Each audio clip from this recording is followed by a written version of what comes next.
The ER in Aleppo's Al-Quds hospital is a hive of human resilience. They were busy last night. Dr. Hamza tells his nurses to bandage one patient so they can get to work on another. More than 200 airstrikes yesterday from Syrian government and Russian forces. The worst day for a month. Amongst other things, they bombed the market. The plan is to make life too unbearable for civilians to stay here. It isn't working. More than 250,000 still survive in this hell.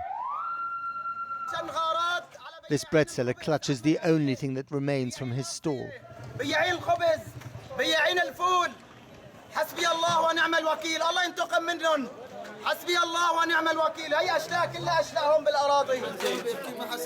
"60 people died yesterday.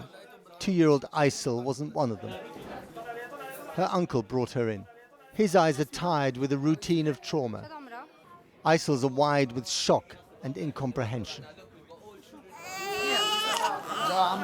She only cries when they clean up her wounds.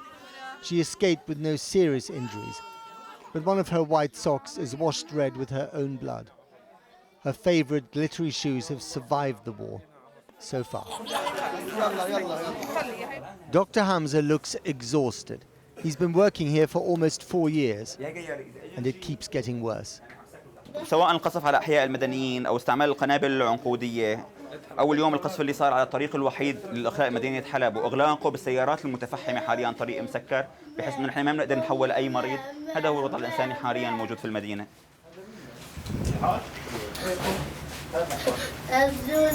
"Take me off the bed," the boy says, impatient to go. But where? Nowhere is safe in Aleppo. Back at home, Aysel is cleaned up and reunited with her father. He explains just how lucky she was.